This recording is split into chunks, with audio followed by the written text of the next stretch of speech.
안녕하세요. 저는 얼마 전에 개차반 같은 시부와 찌질이 전 남편과 이혼하고 혼자 살게 된 40대 초반의 돌싱이에요. 보통 결혼을 할 때 부모도 본다고들 하잖아요. 저는 그런 것들은 중요하지 않다고 생각했거든요. 그런데 그게 제 오판이었다는 걸 처음이자 마지막 결혼을 통해 알게 됐어요. 부모와 자식 간의 관계, 그리고 그 부모의 모습이 자녀에게 미치는 영향이라는 게 생각보다 단순하지 않다는 걸 제 전 남편과 시부를 보며 알았거든요. 저는 남편과 결혼하기 전까지 한 번도 결혼에 대해 긍정적으로 생각해 본 적이 없었어요. 저는 쇼핑몰을 운영하면서 먹고 살 걱정은 없었고, 무엇보다 괜찮은 남자를 만나기 힘들었어요. 여자 혼자 사업을 한다고 하면 꼭 밥상에 숟가락만 얹으려는 남자들이 나타나거든요.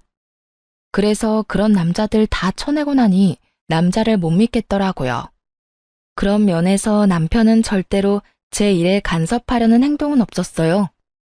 다만 저희 부모님은 시부와 관계가 그리 돈독하지 않았던 남편의 모습을 보고는 저와의 결혼을 꺼려하셨어요. 남편은 시부에게 전화가 오면 받지도 않고 끊어버리고 문자를 봐도 다 그 자리에서 삭제해버렸거든요. 부모를 보면 자식이 보이는 법이다. 보통 어머니가 죽고 없으면 아버지에게 마음이 가는 게 맞을 텐데 이 정도로 관계가 소원한 거 보면 아버지 될 사람이 나쁜 사람이거나 자식이 어른을 공경하지 않는 사람이라는 뜻이지. 아버지가 그렇게 말씀하셨을 때는 저도 발끈해서 반박했어요. 아버지, 그냥 성격 탓일 수도 있죠. 서로 무뚝뚝할 수도 있고. 부녀가 아니면 몰라도 부자가 아니면, 그리고 나도 시댁이랑 크게 관여하지 않아도 되고 솔직히 나한테는 나쁘지 않은 상황이잖아요. 이때까지만 해도 저는 남편과 시부의 관계가 나쁘다는 것이 저에게는 좋은 일처럼 들렸어요. 주변 친구들에게 시댁 사람들에 대한 이야기를 들을 때마다 난 저렇게 못 산다며 고개를 절레절레 젓고는 했거든요. 그래서 시댁과 관계가 소원한 남편에게 더 마음이 갔던 건지도 모르죠. 그러나 친정 부모님은 아무래도 딸의 결혼이라 신경이 많이 쓰였던 것 같았어요. 이날을 떠올리면 그런 부모님의 걱정이 괜한 걱정이라며 웃으며 넘겼던 제 뒤통수를 한 대 때려주고 싶어요. 다시 돌아간다면 절대로 후회할 선택 따위는 하지 않았을 텐데요. 그러나 저는 그만큼 남편에게 신뢰를 느끼고 있었어요. 그래서 결혼까지 하게 됐고요. 친정은 꽤 잘 사는 편이었고 다행스럽게도 저는 신혼집에 큰 돈을 들이지 않아도 되는 상황이었어요. 남편과 제 직장에서 가까운 곳에 친정아버지 명의 아파트가 한 채 있어서 결혼 전부터 거기서 살고 있었거든요. 아버지가 도와주셔서 그 집에서 신혼집을 차리게 됐고요.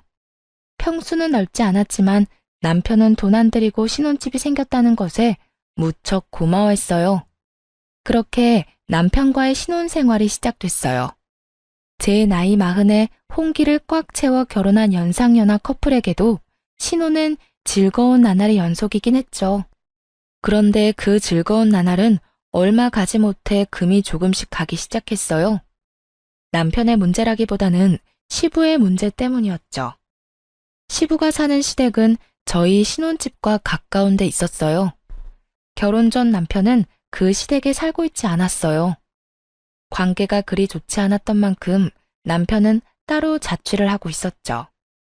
시댁과 신혼집이 가까웠지만 남편이 시부와 가깝지 않았기에 저도 시부와 그 정도 관계를 유지하게 될 거라고 생각했어요. 그런데 그 생각이 완전 잘못된 거였죠. 시부는 남편이 아니라 제게 연락하기 시작했어요. 세아가, 우리 집에 냉장고가 고장이 나서 뭘 할 수가 없구나.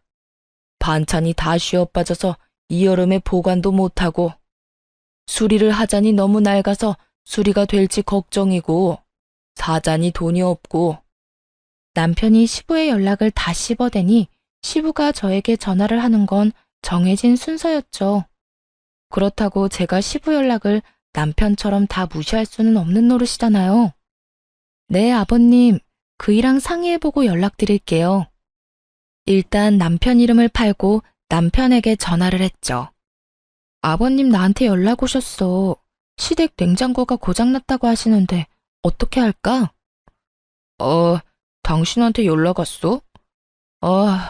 웬만하면 무시하라고 말하고 싶은데 당신 입장도 좀 그럴 테니까 당신이 대충 알아서 해줘.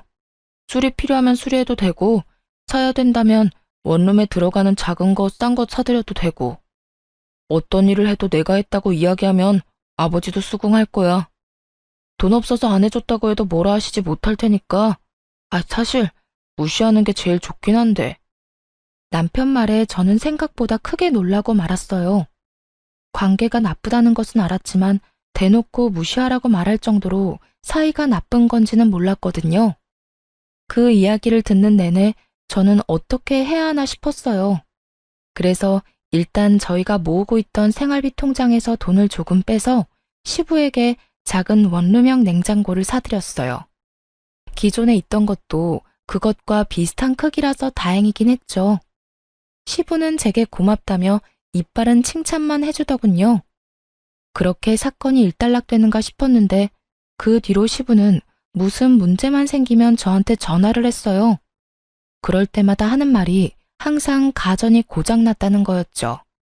처음에 사준 냉장고, 그 뒤에 중저가 작은 크기의 TV, 전자레인지까지 벌써 3개의 가전을 저희 생활비로 바꿔드렸어요. 그런데 마지막 전자레인지를 바꾸고 한 달도 안 돼서 또 연락이 왔어요. 아가, 요즘에 황사가 너무 심하구나. 집에 환기를 시킬 수도 없고 너무 갑갑해서 그러는데 공기청정기 하나만 집에 놔줄 수 없겠니? 배도 그렇게 좋지 않은데 나쁜 공기 세련이 여간 불편한 게 아니다. 집에서만이라도 깨끗한 공기 맡고 싶은데 어떻게 안 되겠냐? 한마디로 공기청정기를 사달라는 거였죠. 저는 시부에게 말했어요. 아버님, 저희도 요즘에 돈 나갈 곳이 많아서 이렇게 자주 사드릴 수는 없어요. 일단 모아놓은 돈도 거의 다 떨어져서 이번 공기청정기 사는 것도 아슬아슬하네요. 다음부터는 저희도 마련해드리지 못할 것 같아요. 저는 돌려서 말하면 시부가 또 눈치 없이 요구할까봐 일부러 대놓고 앞으로는 사주지 않겠다고 말했어요. 그래, 아무래도 오랫동안 같은 집에서 살다 보니 가구나 가전들이 많이 낡았지. 그래도 네 덕에 중요한 것들은 몇 가지 바꿀 수 있었으니 여기까지 해준 것만 해도 고마운 일이지. 솔직히 시부가 한 소리 할 줄 알았는데 의외로 알겠다며 수긍을 하더군요. 마지막이라는 생각을 하고 나니 홀가분하게 공기청정기를 사서 시댁으로 보냈어요. 앞으로 이런 일이 없겠지 하는 마음에 그간의 짜증을 덜어내고 보낸 거였죠. 마지막이다 생각하니 마음도 그 전보다야 편했어요. 그리고 공기청정기를 시부에게 사주고 집에 돌아와 저는 집 정리에 들어갔어요. 제가 계속 살던 집이라 결혼 후에 남편 짐이 들어오면서 점점 공간이 좁아지기 시작했거든요. 그래서 집을 정리하면서 안 쓰는 물건들, 상태가 꽤 괜찮은 것들은 모두 중고마켓에 팔기로 결정했죠. 그런데 중고마켓에서 글을 올리려고 했는데 바로 보이는 화면에 제가 시부에게 사준 것과 동일한 공기청정기가 딱 올라와 있더라고요. 올린 지 얼마 안 된 게시물이었는데 그것도 미개봉으로 올라와 있더군요. 인기가 많은 모델이 아니었기 때문에 정확하게 기억하고 있었거든요. 이상하다 싶어서 사진을 확인해 봤는데 아무리 봐도 방바닥이며 벽지가 시부 집에 있는 것과 똑같은 거였어요. 저는 글 주인의 거래 내역을 확인했어요. 예전에 올린 글들도 전부 미개봉 상품이었는데 하나도 빠짐없이 제가 시부에게 사준 가전들이었죠. 설마 아니겠지 하는 마음이 들면서도 제발 내가 생각하는 그런 게 아니길 바랬어요. 설마 시부가 저한테는 가전이 필요하다고 해놓고 미개봉으로 팔아먹었나 싶었거든요. 그래서 직장 동료에게 부탁해서 직거래 성사시켰어요. 그리고 동료 대신 직접 제가 거래를 하기로 한 장소로 향했고요. 그곳에는 시부가 떡하니 서 있었어요.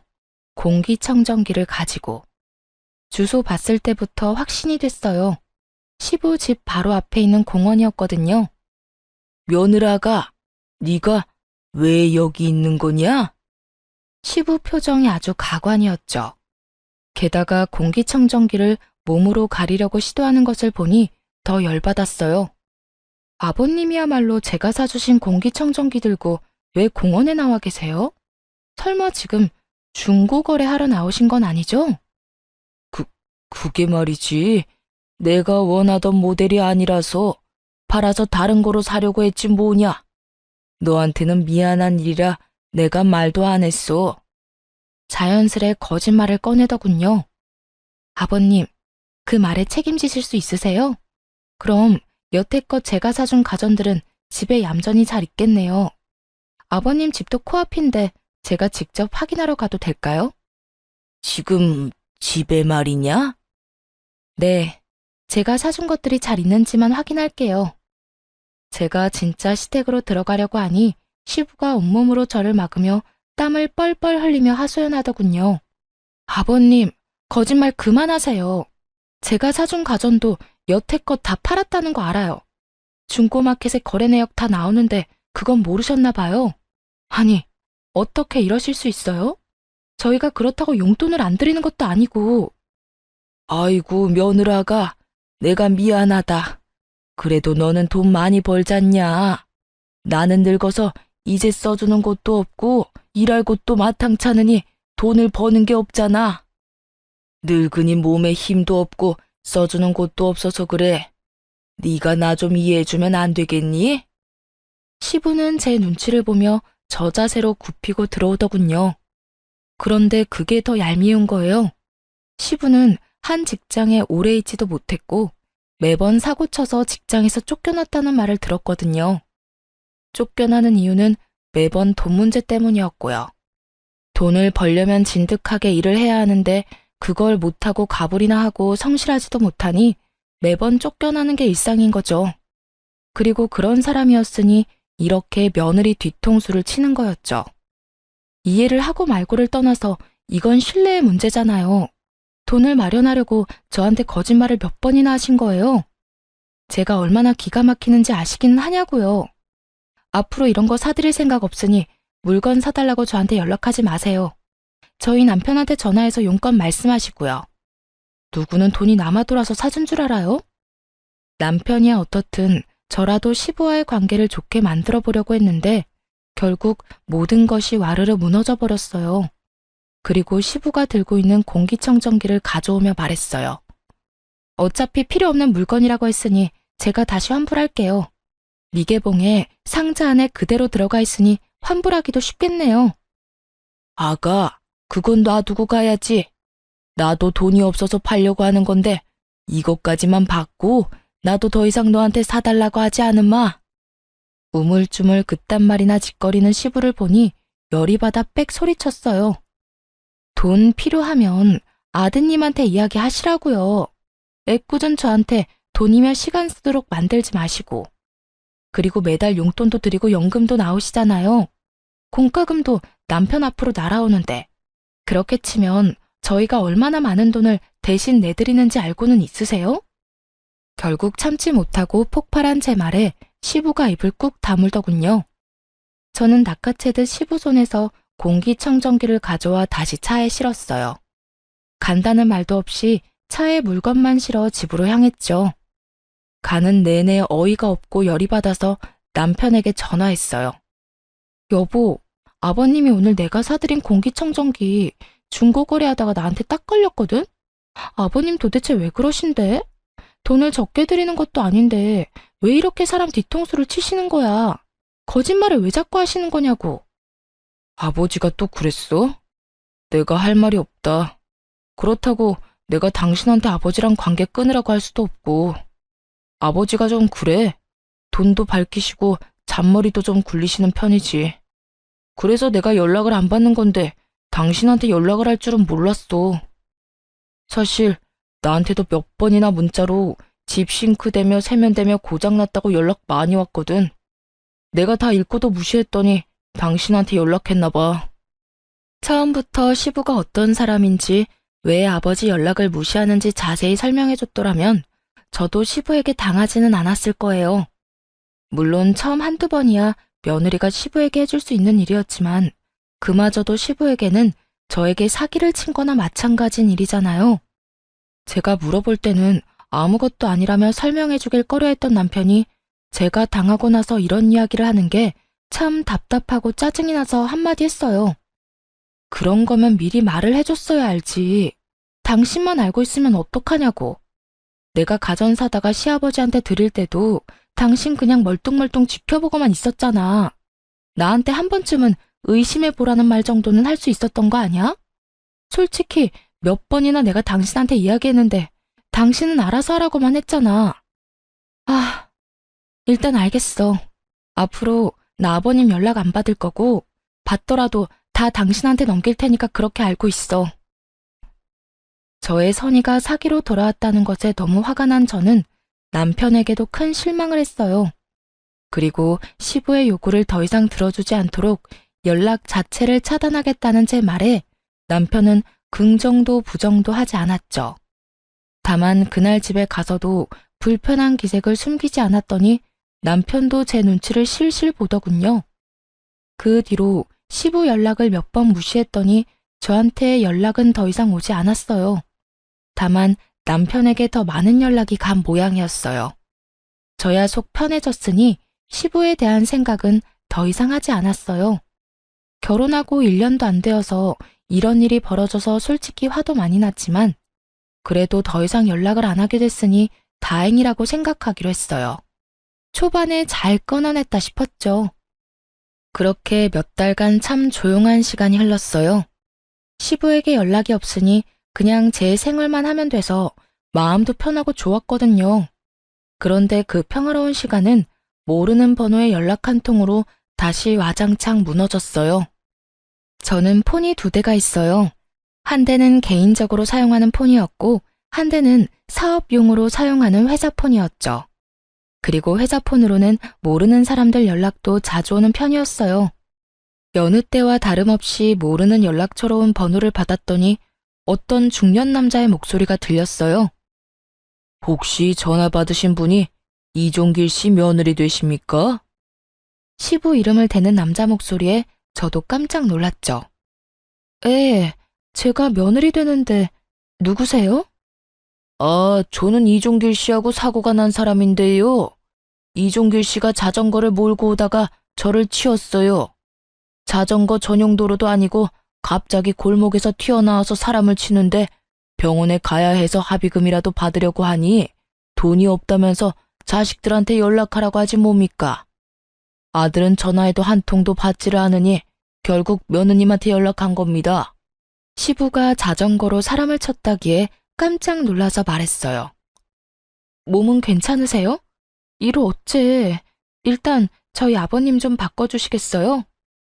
그래, 나다. 이런 일로 연락해서 미안하구나. 다짜고짜 미안하다는 말을 꺼내는 시부에게 제가 말했죠. 아버님, 사고 난 거 어떻게 하기로 하셨어요? 상대방이 많이 다쳤나요? 병원에 가봐야 할 것 같은데 일단 50만 원만 좀 빌려줘라. 내가 차용증이든 뭐든 쓸 테니까. 지금 당장 이 사람하고 합의는 해야 하지 않겠니? 당시에는 너무 경황이 없어 상황을 알아볼 틈도 없이 일단 돈을 빌려주기로 했어요.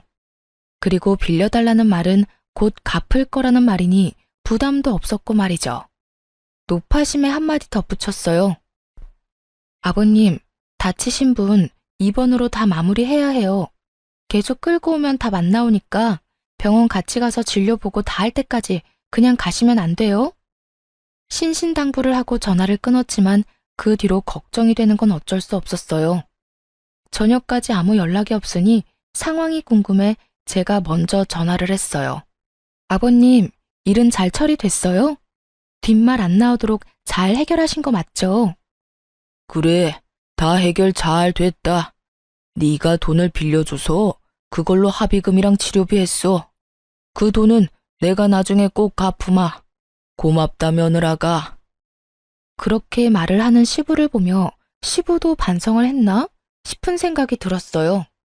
게다가 자전거로 친 사람이 생각보다 상태가 괜찮다는 말에 안도의 한숨을 내쉬었죠. 경황이 없고 너무 놀랐지만 잘 해결됐으니 말이에요. 그런데 그 한 달 뒤 이번에도 모르는 사람에게 전화가 왔어요. 상대방은 전화를 한 시점부터 이미 화가 나 있었어요. 여보세요? 이종길 씨 가족이요? 네? 네, 맞는데 누구세요? 아니, 멀쩡히 주차된 차를 자전거로 박아서 엉망을 만들었잖아요. 이거 어떻게 책임지실 거예요? 아들은 전화 받지도 않고. 이거 다 고치려면 못해도 100만 원은 넘게 나올 텐데. 그쪽 시아버지라는 사람이 돈 못 주겠다고 버티고 있으니 내가 답답해서 가족한테 연락한 거요. 또 사고 소식이었어요. 이번에는 자전거로 주차된 자동차를 박았다고 하더군요. 결국 이날도 150만 원을 시부에게 빌려줬어요. 시부는 절대 돈을 달라고 하지 않았어요. 빌려달라고 했을 뿐이지. 그러니 뭐라 할 수도 없고 괜히 짜증나고 열받는 마음에 남편에게 전화해서 화냈어요. 여보, 아버님이 자전거 타고 다니면서 여기저기 사고 엄청 내고 다니는 거 당신 알아? 뭐? 그런 일이 있었어? 나야 모르지. 전화는 안 받았으니까. 그리고 요즘에는 나한테 연락도 안 오시던데. 모르는 번호로 연락 한 번도 안 왔어? 당신한테 전화했었다는데? 당신이 전화 안 받아서 나한테 전화하는 거라고 그랬는데? 그 말을 들으니 더 화가 났어요. 당연히 이런 일이 생기면 아들한테 연락하는 게 정상이잖아요. 이 시부는 아들한테는 씨알도 안 먹힐 걸 알고는 저한테만 연락을 한 거예요. 아버님이 나한테 빌려가신 사고 합의금만 200만 원이야. 그거 분명히 빌려달라고 해서 빌려드린 거고. 그런데 처음엔 빌려간 돈도 안 갚고 벌써 두 번째 사고 합의금도 빌려가셨거든? 돈 안 갚으실 것 같으니까 당신이 어떻게 좀 해봐. 아, 당신도 너무하네. 돈도 잘 벌면서 그 정도도 못 해줘? 너도 가만 보면 사람이 인정머리가 없어. 뭐? 아버님 무시하라고 한 사람이 누군데 이제 와서 인정머리 타령이야. 그래서 가정 갖다 팔아버린 건 안 돌려받았잖아. 그거라도 악착같이 돌려받을 걸 그랬어.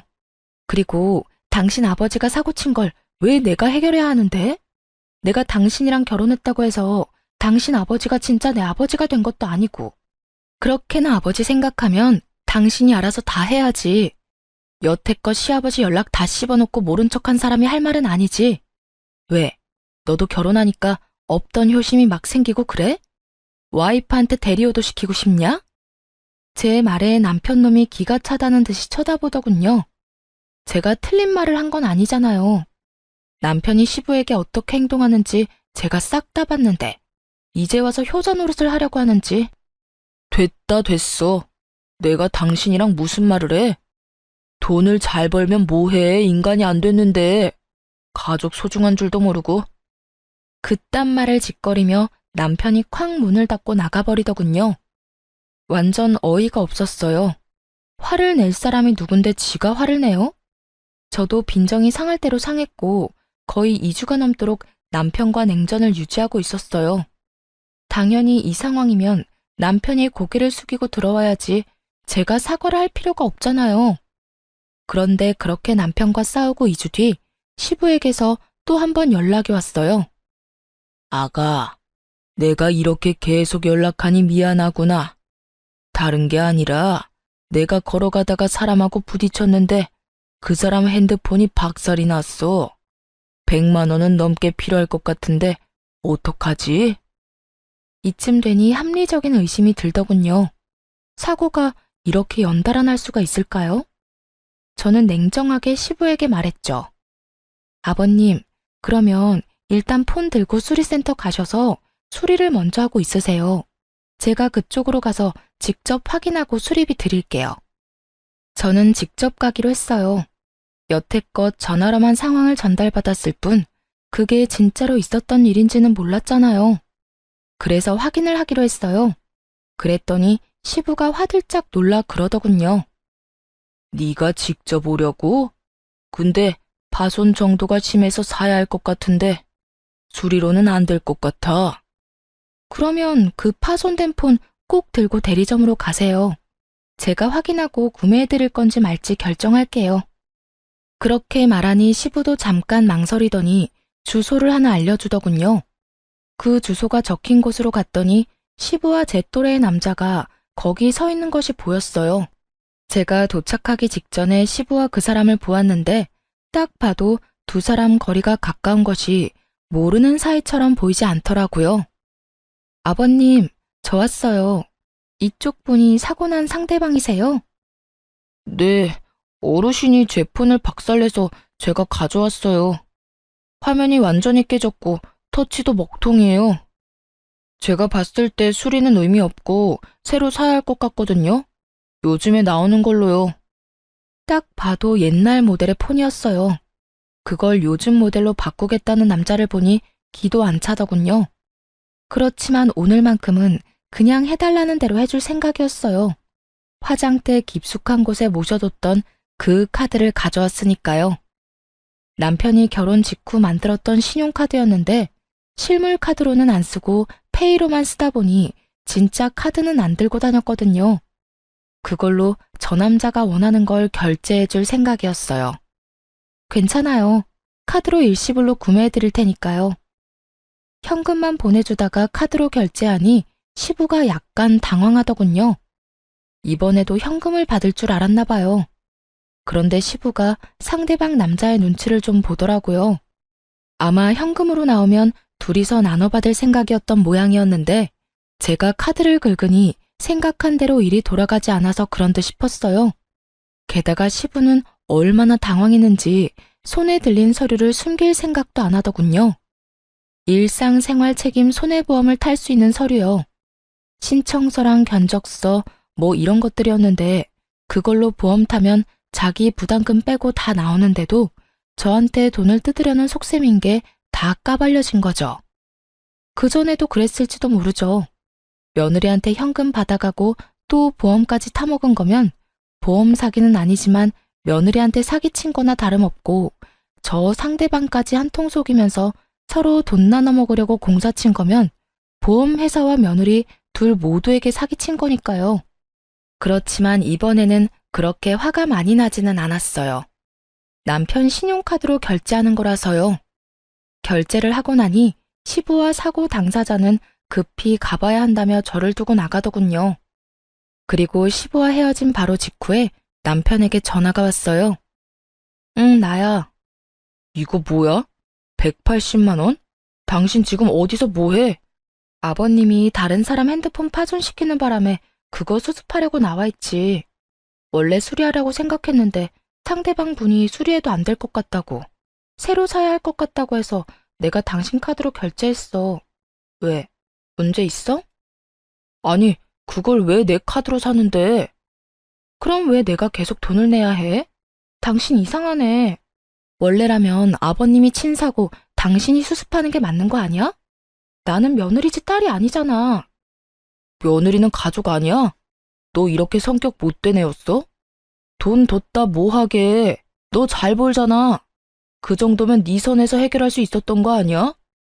그러니까 내가 왜 해결해야 하냐고. 당신이 신경도 안 쓰는 아버님 왜 나한테 다 맡겨? 한두 번이 아니잖아, 한두 번이. 당신이 언제부터 효자였어? 나한테 신경 쓰지 말라고 하더니 왜 또 갑자기 못해줬다고 난리야. 잘해주고 싶으면 네 돈으로 잘해드려. 그리고 내가 네 가족이 원할 때마다 돈 인출해줘야 하는 통장이야? 어디서 사람을 호구 취급하고 난리야? 내가 이 땅 꼴 보려고 너랑 결혼한 줄 알아? 너 말 잘해. 너 돈 많다고 언제까지 내가 너한테 굽실거려야 하는데? 이런 식이면 나 너랑 못 살아. 굽실거린 적 없던 남편놈이 이딴 말을 꺼내니 진짜 기가 차서 열이 얼굴로 확 오르더라고요. 살지 마. 누구는 이렇게 살고 싶겠어? 그리고 네가 언제 나한테 굽실거렸어? 이런 식이면 못 산다고? 내가 할 말이다 이놈아. 해 이혼.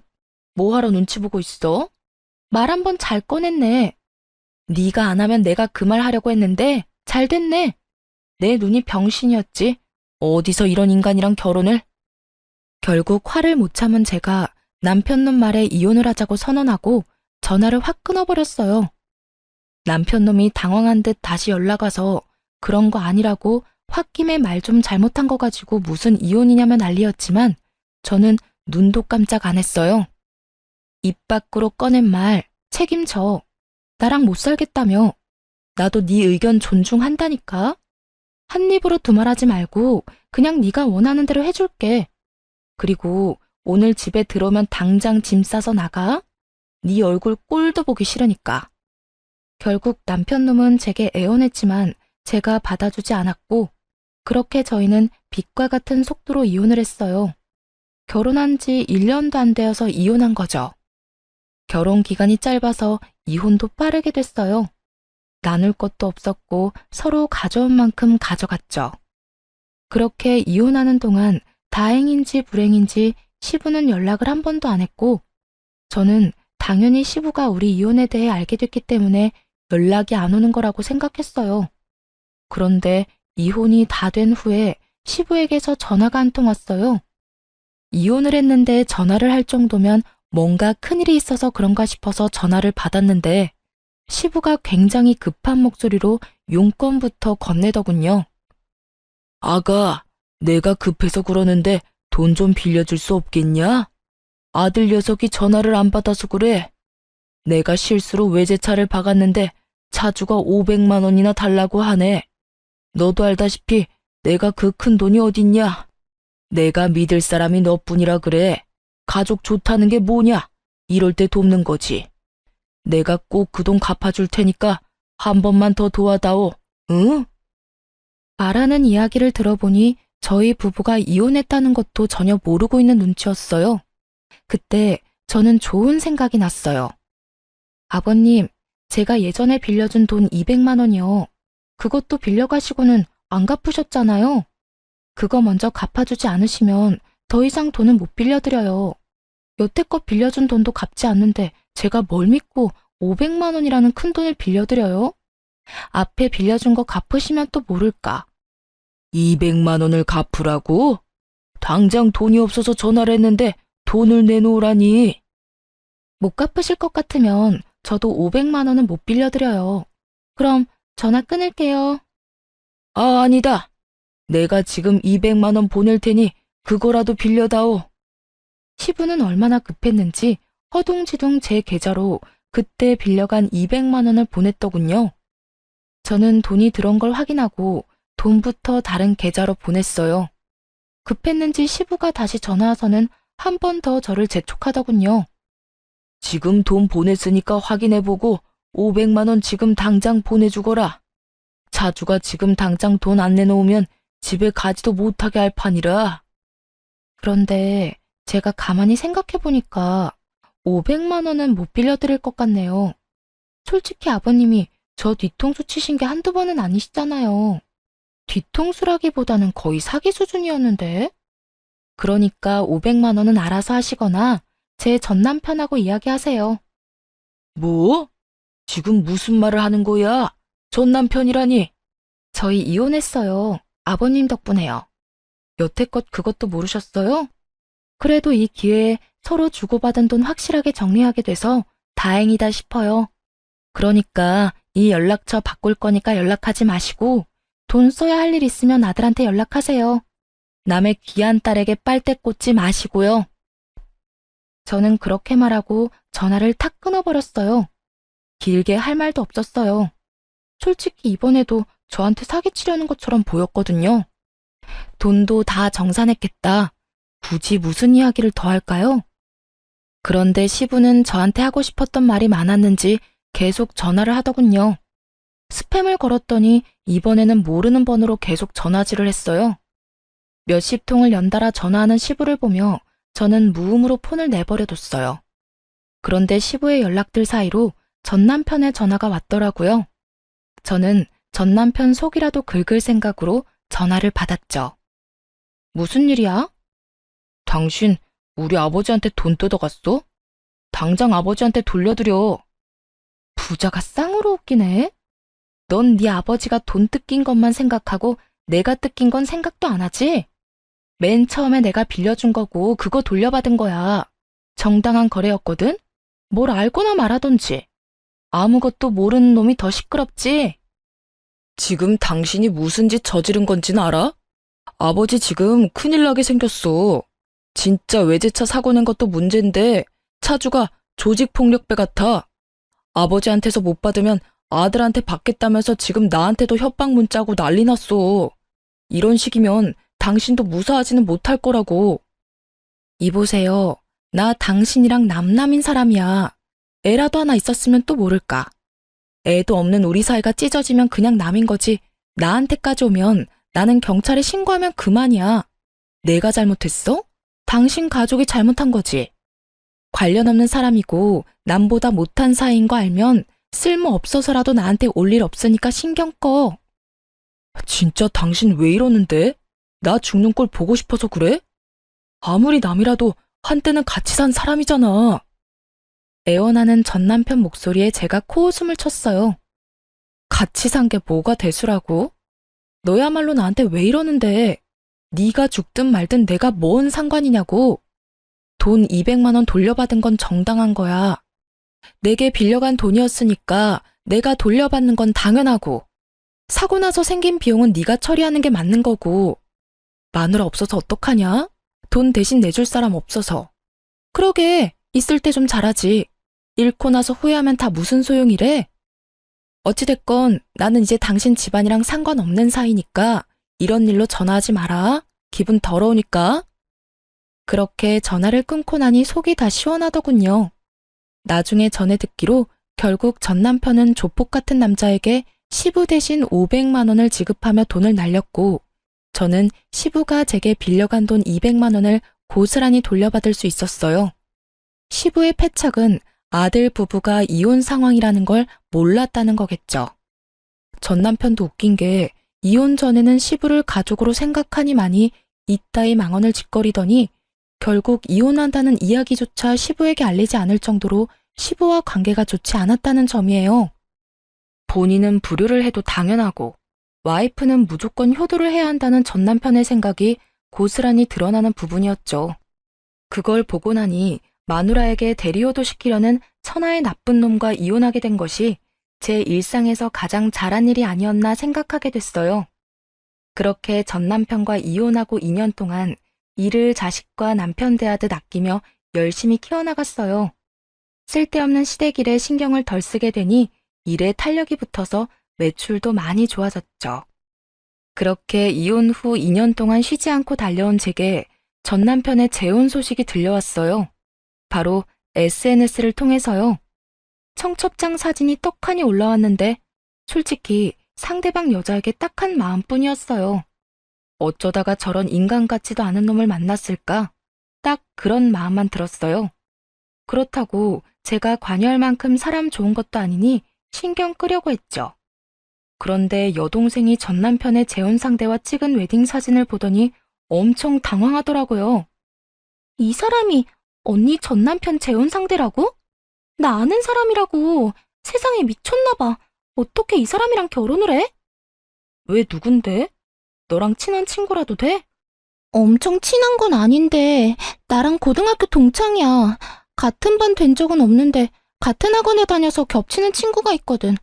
아니 그리고 이 친구 지금 변호사야. 그런데 이런 남자랑 결혼을 한다고? 그것도 초혼인 여자가 돌싱남이랑? 다 알고 결혼하는 건 아니겠지? 안 되겠어. 내가 말리기라도 해야지.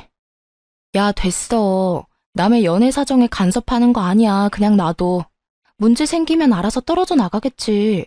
그리고 거기 구멍이 전 남편 하나는 아니잖아. 그 시부가 여전히 똑같은 짓거리 하고 다니면 모르고 싶어도 모를 수 없겠지. 그래도 내가 모르는 사이면 모르겠지만 알고 지내는데도 입 다물고 있는 건 좀... 그렇다고 네가 이야기하면 그 여자가 좋아하겠어? 괜히 나섰다가 너 듣기 싫은 말만 할지도 모르지. 나도 안에서 새는 바가지가 밖에서 안 셀 리가 있겠어? 가만히 놔둬도 지 무덤 열심히 파고 있을 테니까. 인사만 하고 지내는 친구라도 그런 친구가 제 발로 지옥으로 걸어 들어가는 건 막고 싶었는지 여동생이 한숨을 푹 쉬더군요. 고민 좀 해봐야겠어. 이야기를 할지 말지. 그런데 한 달쯤 뒤에 전 남편의 계정에서 청첩장이 싹 사라졌어요. 웨딩 관련 사진들도 다 없어지고요. 무슨 일이 생겼구나 싶어 동생에게 연락해보니 자기가 말했다고 하더군요. 그 친구에게 제가 전 남편과 이혼하게 된 경위와 시부의 만행을 모조리 알려줬다고 하더군요. 특히 시부가 상대방과 짜고 사고 난 것처럼 꾸며서 저한테 합의금조로 돈 받아가고 그 후에 보험까지 타서 먹었다는 이야기를 했대요. 변호사니까 범법과 관련된 일에는 예민할 수밖에 없으니 그쪽으로 건드려봤다는데 그게 효과가 있었던 모양이더라고요. 처음에는 동생의 의도를 오해해서 꽤 미워했다고 하던데 그 뒤에 시부가 그 예비 며느리에게 사고가 났다며 돈을 달라고 했다더군요. 사람이란 게 의심이라는 게 한 번이라도 들기 시작하면 끝도 없이 생기기 마련이거든요. 설마 하는 마음으로 가득한데 거기서 시부가 도화선을 당겨버렸으니 그 예비 신부가 자세히 알아봤던 모양이에요. 당연히 시부는 저에게 했던 것과 똑같이 아는 사람과 짜고 예비 며느리에게 돈을 타고 보험금까지 타먹으려고 한 상태였고 그 모든 사실을 알게 된 여자가 시부의 범죄 행동에 놀라 결혼식 직전에 전 남편과 파혼하고 시부를 보험회사에 보험 사기로 신고했다더군요. 전 남편은 결국 결혼 비용을 다 날리고 시부는 저와 전 남편이 이혼했던 시기에 보험 사기로 벌금형을 몇 번 받은 적이 있어서 결국 이번에는 실형을 살게 됐더라고요. 그 이야기를 듣는데 어쩜 속이 얼마나 시원하던지. 전 남편과 그 가족인 시부와 엮일 뻔했던 그 친구는 여동생을 찾아와 고맙다며 인사까지 하고 갔다고 해요. 의심하지 않았다면 자기도 모르게 선뜻 도와줄 뻔했다고 말이죠. 속이 시원한 저와는 달리 전 남편은 아주 속이 불편했던 것 같더라고요. 그 파혼 몇 달 뒤에 전 남편이 아주 화가 나서 저를 찾아왔더군요. 당신이 온 동네 내 소문 다 내고 다녔어? 설마 내가 재혼하는 게 짜증나서 내 재혼 막으려고 그런 짓 한 거야? 내 앞길이 그렇게 막고 싶었어? 이 나쁜 년아. 네가 뭔데 나한테 이런 짓을 저질러? 우리 이혼하고 남남인 거 잊었어? 그러면 내가 누구랑 뭘 하든 상관 말았어야지. 누가 누구 앞길을 막아. 뭘 착각하는지 모르겠지만 나는 네 앞길을 막은 게 아니라 그 여자 인생 살려준 거야. 내가 못하러 너 같은 놈 앞길을 막아. 알아서 나락으로 떨어질 놈을. 근데 가려면 너 혼자 가야지. 왜 애꿎은 여자를 끌어들여? 그리고 네가 파혼당한 게 나 때문이 아니지. 그 여자가 당신이랑 당신 아버지에 대해 들었을 때 네 놈한테 파혼하자고 하지도 않았어. 오히려 그런 말을 한 사람을 더 의심했지. 근데 봐. 결국은 당신 아버지가 한 건 했잖아. 돈이 얼마나 궁했으면 결혼 전에 예비 며느리한테 사고 쳤으니 돈 달라고 했겠어. 그 이후에 그 여자가 뒷조사한 건 몰랐나 보네? 너 그걸 말이라고 왜 그런 말을 그 사람한테 했냐고. 그거 명예훼손 모욕죄 그런 걸로 너 소송 걸 거야? 걸어. 명예훼손이랑 모욕죄 최소 성립 요건도 모르는 놈이 어디서 잘난 척은? 소송하고 싶으면 해. 누가 문제 있는지는 법원에서 가려주겠지. 근데 그 전에 이 물건은 좀 가져가. 당신 아버지 우리 집으로 자꾸 편지 보내는데 완전 짜증나거든?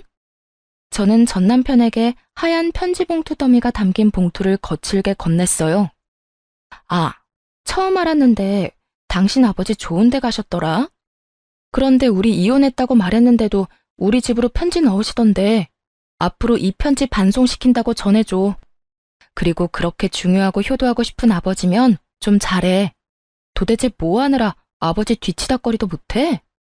전 남편은 시부의 편지를 한 통 꺼내 읽고는 분을 사귀지 못하고 얼굴이 벌겋게 달아올랐어요. 제가 읽었던 것과 똑같은 내용이 적혀 있었죠. 당장 영치금부터 넣어달라며 자식이 된 도리로 아비가 이렇게 힘든데 돈 한 푼 안 넣어주는 건 어디서 배워먹은 버르장머리냐고 그렇게 쓰여 있었거든요. 몇 건이나 되는 보험 사기로 징역형 살고 있는 주제에 아주 당당하게 영치금을 바라는 시부와 그런 시부의 편지를 보고 열불이 난 전 남편을 향해 저는 한바탕 웃어줬어요. 너 얼굴 완전 홍당무됐어. 이혼 전에는 한 번도 볼 수 없었던 얼굴인데 보고 있으니까 너무 웃기네. 그러게, 잘 좀 하지 그랬어? 하긴, 너 잘하긴 했잖아. 남의 돈으로 효도하는 거. 왜? 애써서 잡아뒀던 능력 좋은 예비 신부가 사라지니까 효도 같은 건 생각도 못하겠어? 그러게 좀 작작하지 그랬어. 네가 네 아버지하고 연락을 아예 끊고 살면서 아버지 문제 오픈하고 해결하려 노력했다면 이런 일까지 벌어지지는 않았을 거야. 다 네가 만든 상황이니 어쩌겠어. 그냥 너희 아버지 원하는 대로 영치금이나 듬뿍 넣어줘. 어차피 결혼하려고 모은 돈도 있을 텐데 그걸로 아버지 돈 넣어드려. 효도해야지. 안 그래?